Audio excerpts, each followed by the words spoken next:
All right, three, two, one, here we go. Hello and welcome to the Gonzo Experience. This is David Gonzo Mamano here with another great episode. Every Wednesday morning, we bring you some Gonzo love. So glad you can make it here today. We have a wonderful special guest from overseas. You're going to love his accent. He is from Ireland. That's not a very good accent, but I just love the British. I love all accents, but the British / Irish accent. I won't even say British. It's an Irish. You guys are different, right? You have For sure. Irish We're accent. very different. We're Proud not of it. that different, really. But you definitely have pride in your own Irish identity. I love it. That's for So sure. anyway, Stephen Summers, welcome to the Gonzo Experience. Thank you so much, David. I'm delighted to be here. Love talking to wonderful, amazing people like yourself. So let's bring it on. Let's see what we can do. That's great. Well, I was, your agent, reached out to me to be on the show, and I get a lot of those. And for some reason, yours stuck out. I read the story, and I love your story, and I love how you're helping entrepreneurs. We're going to get into that, but you run a company called GrowMyReach.com, and you are really focusing on a lot of who the Gonzo family is. Are beginning to middle stage startup-ish entrepreneurs that are looking to grow their authority, looking to grow their reputation, their credibility, and a lot of times they will and their revenue. Let's make no mistake, growing their revenue, and oftentimes they will do that by creating a course. Courses are a great way for an entrepreneur to make extra revenue, and maybe the main revenue at some point. We all want to get to that point where, as they say, we're making money in our sleep.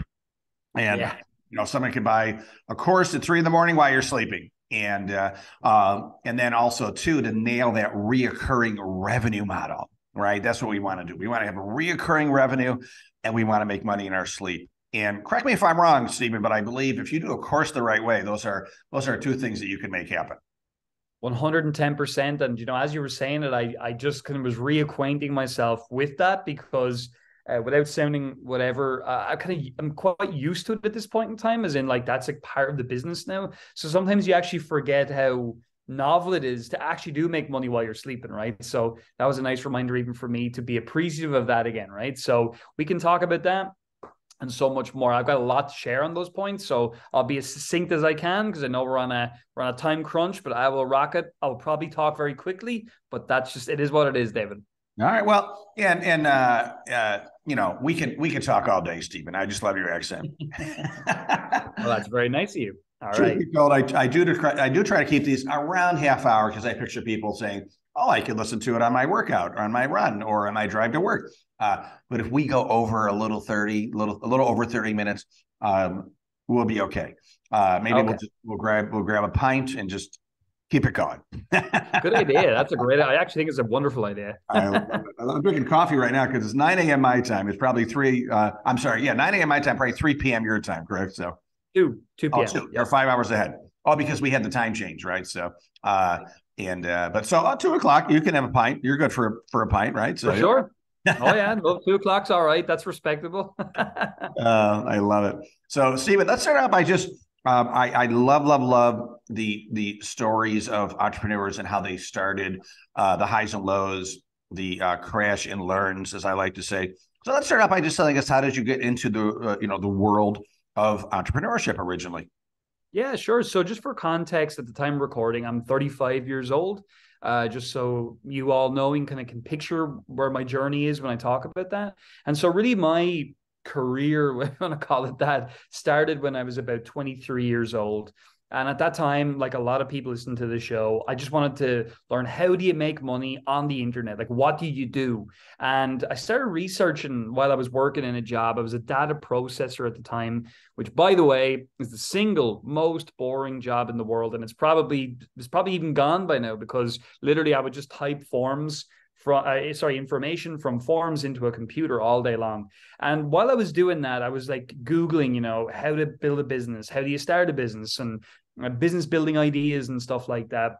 Because at that time, I had found that business was something I was really interested in, but I had no idea how to start a successful company. Because just before that, I thought I was going to make it in the music industry as a singer-songwriter. And you might have, guessed that didn't work out, which is totally fine. I'm over that now. So here I was, 23 years old, kind of enjoying business, interested in it. I didn't have a degree, although I did study business for a little while. And I was like, okay, where can I go? What can I do? And long story short was I would search things like affiliate marketing or drop shipping or all these different opportunities, but none of them, number one, really made sense to me. And number two, I felt really strange about things like affiliate marketing because my perception at the time was it was like, here's how you can make money by telling other people how to make money type of thing. And I had never made any money, so I would never do that because it just wouldn't be ethical. So I ended up landing on physical products. Selling them on the internet was where I got my initial break. And I decided Amazon was the right place for me. I'd heard a lot of really good things about that back then. So I did what a lot of people do. I bought courses and I did absolutely nothing with it, right? And so where I got my break was I decided to just start asking people, do you know anybody who sells stuff on the internet? And luckily for me, my aunt, who lived up in Northern Ireland, a number of hours away from me, she called me and said, I've got this friend called Robert. He sells on Amazon. He sells on eBay. This is all he does. Would you like to speak to him? And I just could not believe this kind of stroke of luck. So I met him in Dublin. I was living there at the time. And we all went out for a night out and did what Irish people do, drank pints and all the rest. And we got talking. And I was asking him question after question after question because I'd been studying all this stuff, but hadn't done anything. But I had a lot of information. And he just took one look at me. And this guy's like, Robert's like 6'3", big beard, huge guy, drinks lots of beer. And he's like, tell you what, you come up to Belfast and I'll teach you everything I can about selling on Amazon. And I thought, this is amazing. So I took a week's vacation. I went up to Northern Ireland and I was in a freezing cold warehouse. There were rats running around and all sorts of things, but I really felt like I was at home. I just instantly love seeing these real products being sold to real people. It just felt really legitimate to me, like a real company. And so I packed in my job as a data processor. I was in a government job, actually, so I would have got a pension, but I didn't care. And I was only young at the time. And I went to live in my aunt's spare room. She was very kind to me. She let me do that. And Robert and I started working together. And I worked there for an entire year, just learning everything I could with Robert. I didn't get paid anything. I started selling stuff on the side. I started doing all kinds of things, but learning from him mostly, becoming really good friends. And I got another stroke of luck at this point because I had been reading the book, The E-Myth Revisited, which I'm sure many of your listeners will have read. And if you haven't, it's a phenomenal book. Absolutely. And so after reading that, I actually started introducing to Robert's Amazon business at the time, systems. So we didn't have any systems back then at all. He was just kind of doing what he was doing. He had some employees and stuff like that. And basically, we just became best friends and we ended up starting a new company. And we created a really successful business selling on Amazon, did multiple millions of dollars, selling our own products, selling other people's products and everything in between. And we did that for a number of years. And in 2014, so 2010, I got started. So 4 years into my entrepreneurship journey, I said to Robert one day, there's a lot of people teaching this Amazon stuff, but a lot of them are just, it's not great. Like you can tell they haven't really done it. It's kind of just like they're kind of marketer people. And so I just said, I think we should go and teach like your knowledge, certainly, as well as, some of the things that I've picked up from you, because I had learned a lot from the guy. And we did 2014, no email list, no following, no nothing. We just started going on podcasts. We started sharing our message. We started trying to write our own webinars, build our email list, do all the things that we're here to do. And since that year, we have grown this company now into over 10,000 clients all over the world. We run a freight company. We run like a software company as well, all for our Amazon sellers. And it's a very successful business. And the reason I'm here today, really, David, talking to you is that we have learned so much along the way from starting this with no audience whatsoever to now being a 8-figure, company. How do we do it? And I'm happy to share whatever I can about that in the time I have available. Yeah, no, thanks for that. I appreciate that. And good for you. Kudos to you for leaving the data entry job. I never regretted that for a second, right? Never. Not. Everyone told me I'd be back in 6 months, but I have never since come back. So yeah, good for you. Well, I think there's a powerful lesson there that you kind of put it out there that of what you wanted to do. Serendipitously, your aunt called, who you probably never imagined that. You meet this guy, Rob, who happens to be just such a great soul. And all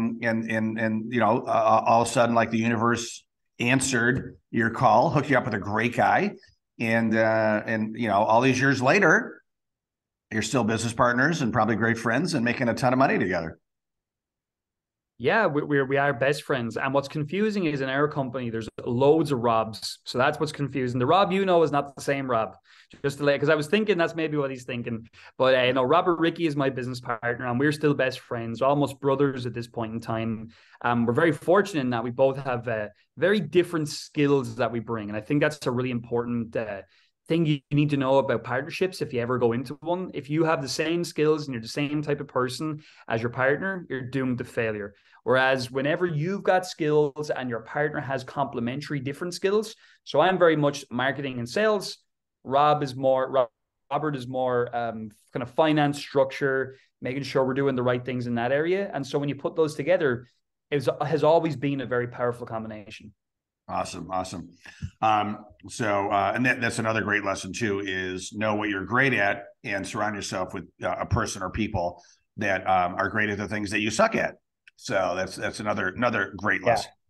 Yeah. I'm really bad at a lot of stuff, but I'm really good at a few things. Like you have one or two superpowers and just stick to them, right? And that's true for all of us, right? At the end of the day, we're usually good at one thing, maybe two. And there's a great book by Gary Keller called The One Thing. And Gary Keller that book. Yeah, I love that book. Keller Williams, arguably the largest real estate company in the world. And he was doing about 10 different things and said, you know what? I do one thing really well. I'm going to super hyper focus on it. And kind of worked for him. So there's another lesson. Let's find out what you're good at and stick to it.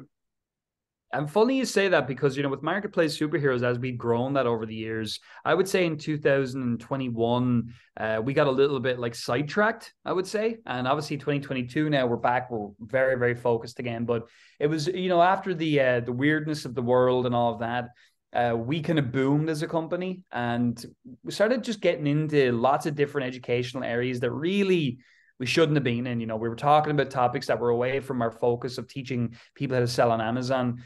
And I got to tell anybody listening today, like if you're building a company and you're starting to get unfocused like that, I think that's a great reminder of reading the book, The One Thing. I love that book so much. And this year, I had a conversation with a mentor of mine, Anik Singhal.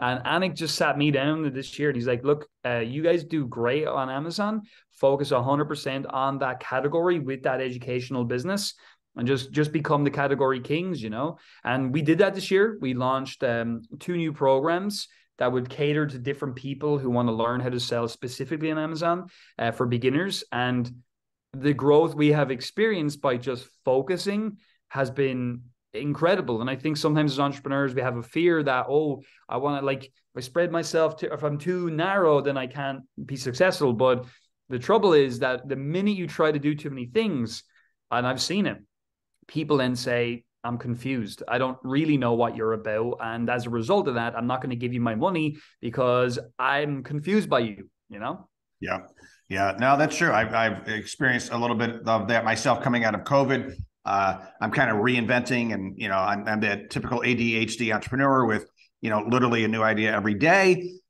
And so this conversation is helping me to, refocus into, my superpower, which, I love speaking. I love speaking and podcasting. So they're kind of the same thing.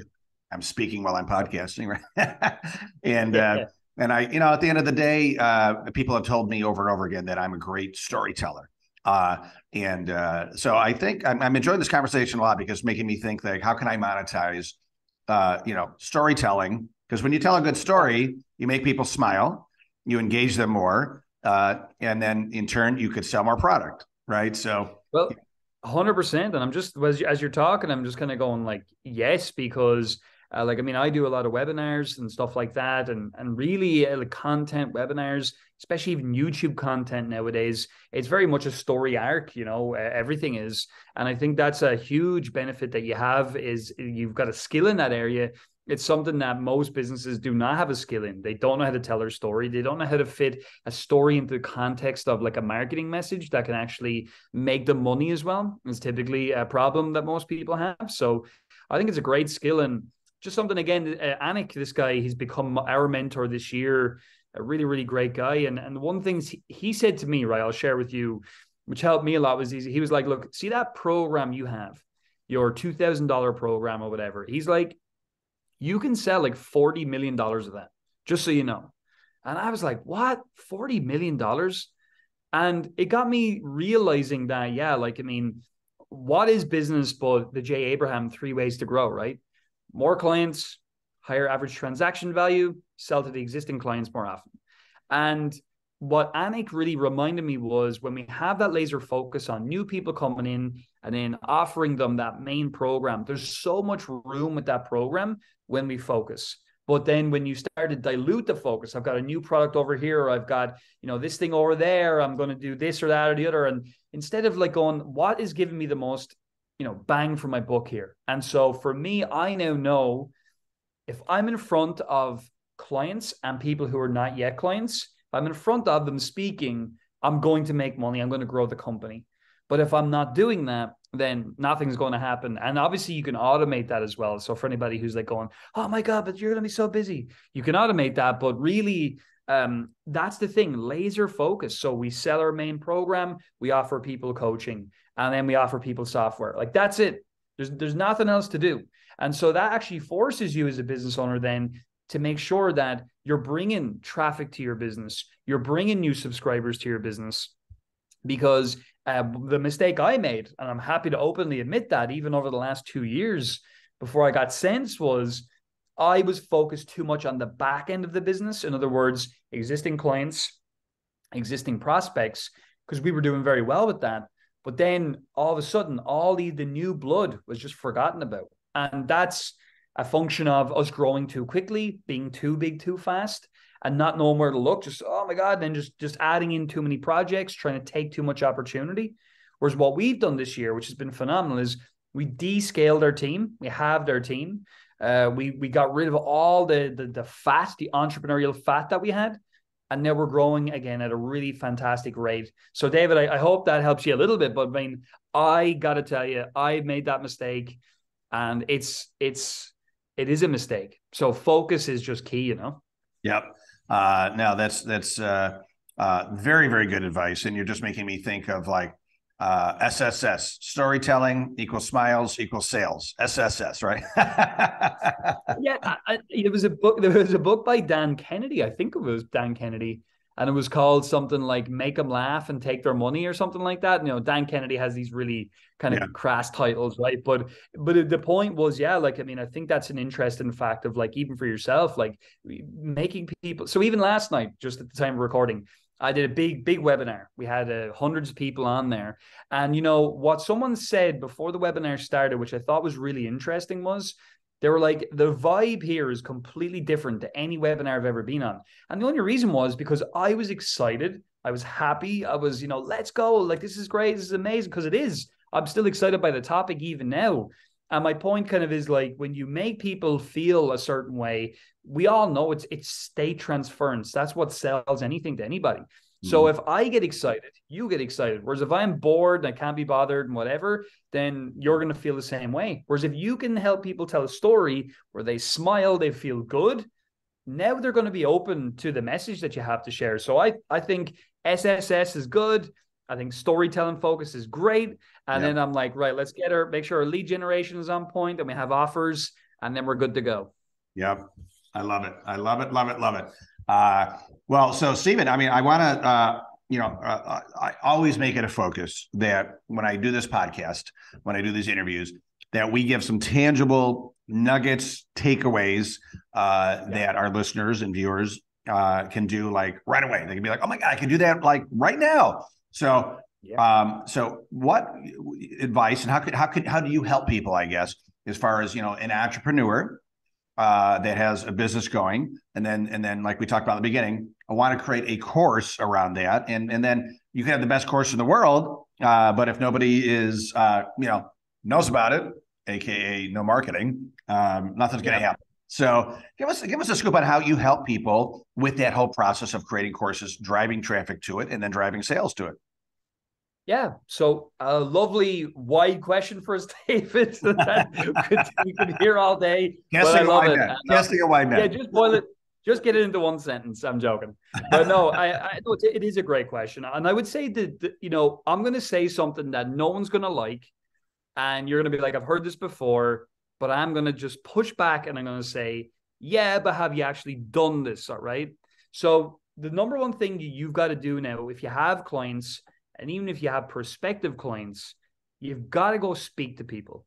Go speak to them. Find out like what are their problems, what are their challenges, right? And get it from their mouths. And so, like, what happens most of us when we're starting a business is we think we know the audience we want to serve, we think we know their problems, and we just make it up, right? And as a result of that, sometimes the marketing that we put out there is ineffective because we're only hitting on what we think is important. So even now, like, well, I'm always taking a pulse of my audience. And how can you do this? You can call people who are your current clients, have a chat to them, ask them questions about, what got you interested in this thing that we're doing together? What are some of your challenges with getting set up? What do you believe is the most difficult part of this? What does your future look like when you're successful doing this process? And what you'll find is what was the thing that I said that encouraged you to become a client or convinced you to become a client of mine? And when you start to ask questions like this, you start to get angles. All right. So what are the angles inside your business? So for instance, with us now, we've got 3 different programs that teach a different Amazon strategy. But just to give one example would be like our wholesale strategy, whereby you purchase products from wholesale distributors, you sell them on Amazon. So you could buy Disney products, you could buy Samsung products, and you can sell them on Amazon as a reseller.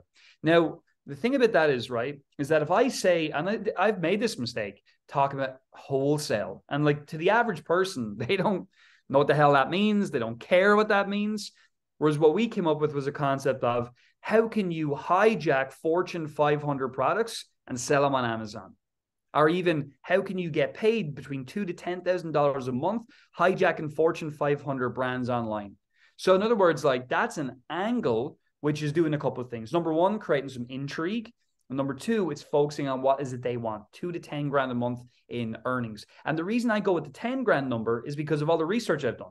I know if I ask an audience, how much would you like to make with your Amazon business or your online business? Almost everybody says $10,000 a month. I don't know why people are obsessed with this number. I think it's because it's, 6 figures a year, and that's what's in everybody's brain, right? So by knowing that, I focus on that number a lot in my marketing, even though I actually don't like focusing on it, but it is what it is. This is the thing that people want, right? Then focusing on these angles. What's another angle of that business? Well, the fact that it's low to no risk, right? I know that's important to my prospective client because I talk to them all the time. I don't want to take risks. I'm a beginner. I've never done this before. I'm not good with numbers, right? I don't know how to find these products. I don't know how to set up a company. So these are all objections, and you only find out all the objections when you talk to these people, and then you can craft angles like I talked about to intrigue and interest people. You can literally you can find out the exact words, how people describe their problems. So when you talk in your marketing, you can talk about it. You can understand the demographics in your audience. So just to give you a very practical example, as I research my audience these days, a massive demographic that is like telling me, hello, we're here, are stay-at-home mothers. And I would never have talked to a stay-at-home mother in my marketing, only for I see now it's a massive segment. And I used to make mistakes. I would say things like, we all have time to get things done. Now, if you're a stay-at-home mother, you're incredibly angry by what I just said, right? I've got kids, I'm busy, I'm running around the place like crazy, I'm taking care of the house. Steven, screw you, I don't have any time, right? So by understanding my audience deeply and understanding the demographics, you can align with your client a lot more readily. You see, we all skip this, David, but it is the biggest mistake. And if you just take this away and you go and talk to your clients, you will be infinitely more relevant overnight. And because of that, you're going to actually resonate with people. Like I see people all the time on social media, fitness people and all that, they get like 2 likes on their videos. Why? Because they're talking about things that they think are important, but their target client does not care about. Like even with me, right? Here's what I would wish, David. I wish my clients, Amazon sellers that I sell to, and obviously sell stuff now to course creators as well, but I really wish people had the understanding of, hey, it's okay. I'm going to invest some money. And I know in time, I'm going to make a return on that. I don't mind taking some risks because at the end of the day, I'm going to get all the help and support from you. So I know it'll be all right. That people don't think like that. People think, how can I make the most amount of money with the least investment possible? How can I mitigate every single piece of my risk so I don't have to take any risk whatsoever and I can still make a lot of money? And I years ago was like, oh, but I don't want to talk about that because whatever. Whereas when you understand, you've got to give people what they want, as in talk about what they want. And you've heard this before, everybody. When they're in your world, now you give them what they need. So it's not that you're lying to people. No, you're aligning with people and you're speaking into their listening. What are they listening for? They're listening for certain things, and you understand that when you speak to people. That's the key. That's tremendous. That's tremendous for any sales position. I mean, I do your research. What do people need? Give them what they want, and then give them what they need. 100% and speak in the language that's in their listening. So I learned this from a guy called Jim Miller. And it's like, what are people listening for? You got to understand that. And you have to speak into that listening. So if you know, for instance, a really important thing to me is that I don't have very much time. Okay, cool. So then what am I going to do in my messaging? I'm going to make certain that I talk about the fact that this is something that doesn't take much time. And I really make that one of my angles. You know, for instance, we have a webinar now, and one of the angles is we call it the 1 week Amazon business, because people want to get started quickly on Amazon. And it's almost like, to someone looking at it, they're going, in a week, I could be up and running. And you absolutely can be with this model. Whereas we didn't teach that model for years. No, we'll not teach that. We're doing this thing over here. But we understood then when we actually add in these angles that people really want, we could dramatically expand our market. And as a result of that, we can have the impact we want to have, instead of saying, no, this is what I want to teach. This is what I want to share. I don't care about anybody else. You do that, you're going to be a starving expert. That's for sure. A starving expert. I like that.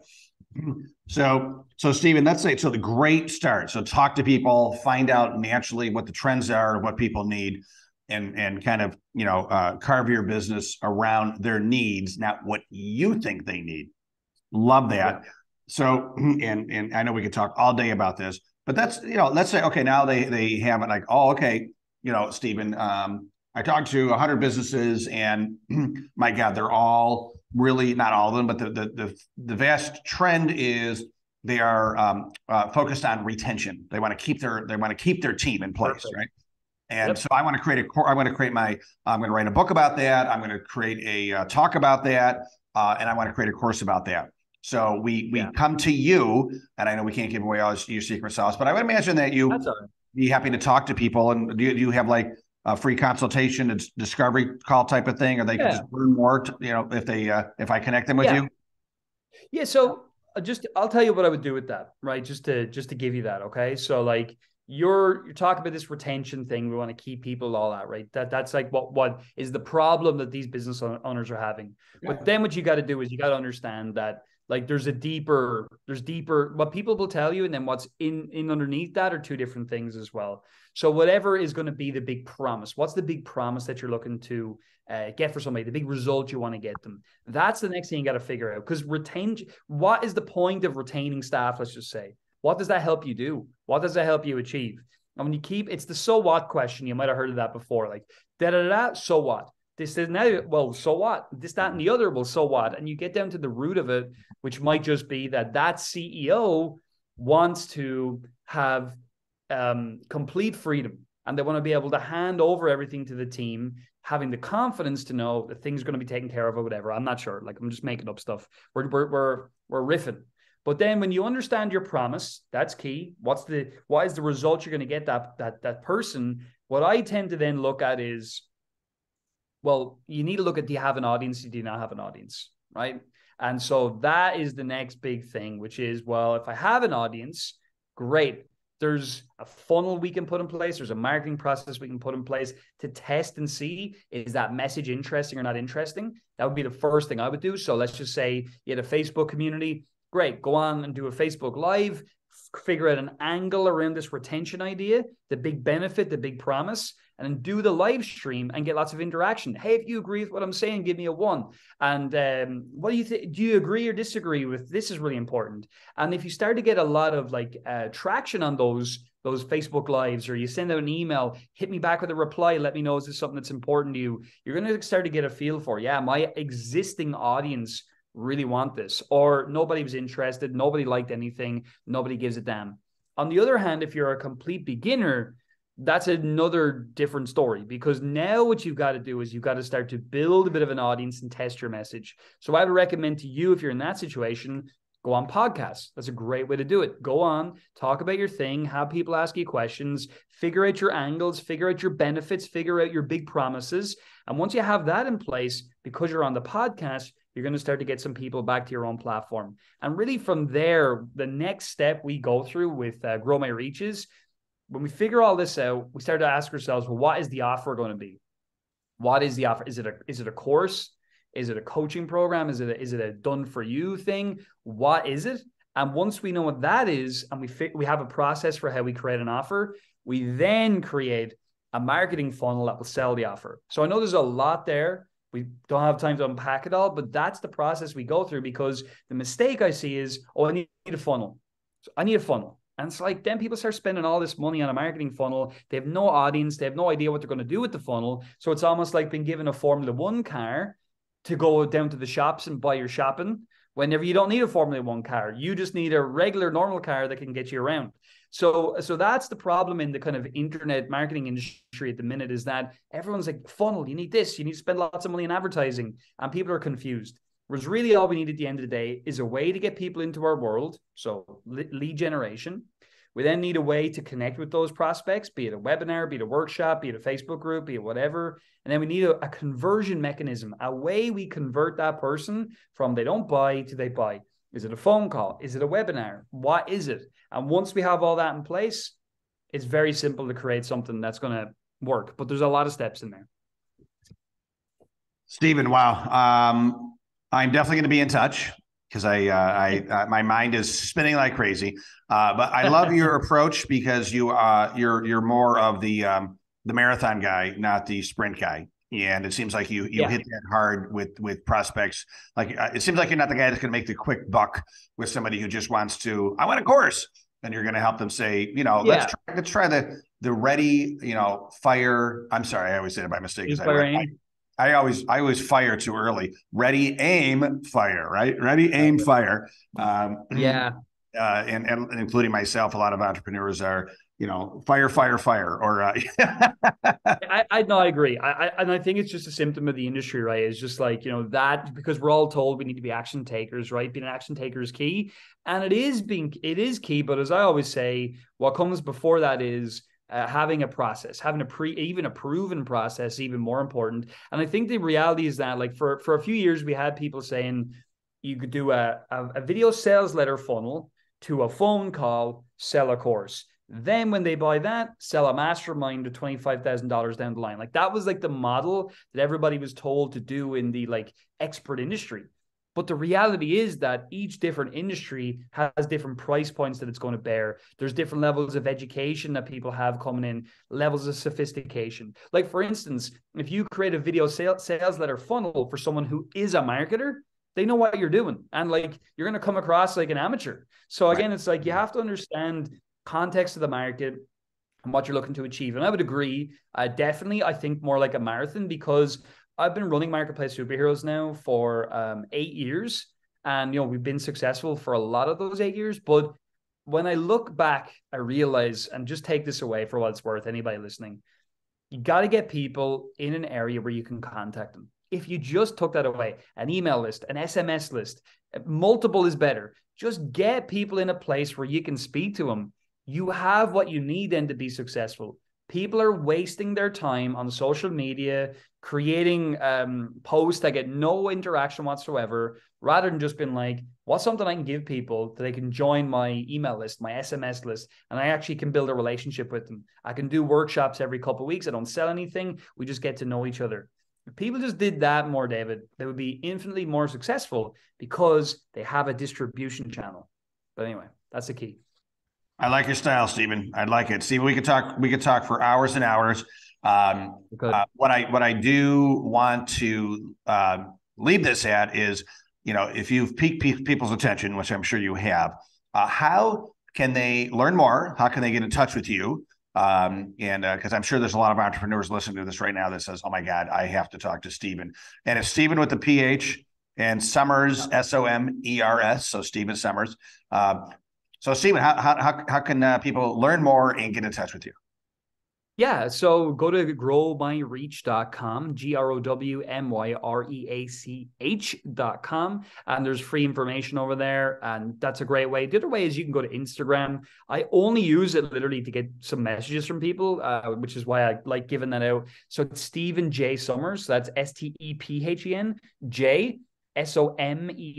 And if you just send me a DM, I'll respond to you. I get DMs every day, and it's easy for me to come back. It's it's a platform that works from a contact point of view. I don't know why. It just, because on Facebook, like, you have to be friends with people and all that jazz. But feel free to add me on Facebook as well. I'm more than happy to speak to you. So, Dave, it's been a real pleasure to speak to you today. Oh, well, thanks, Stephen. I appreciate it. I've learned a lot, and I will be one of those guys that contacts you later to learn more. So appreciate you. Thanks for doing all that you're doing, and congratulations on all your success. And surely appreciate you sharing some heartbeats with us today. Hey, you're very welcome. Thanks for having me on. Thank you, Stephen. And thank you, Gonzo family, for sharing your heartbeats with us today. We always appreciate your time. I know there's a lot of podcasts out there, a lot of content out there. So the fact that you are here with us today just warms my heart. So thank you for that. Have a great day, everybody. Make sure to stay awesome.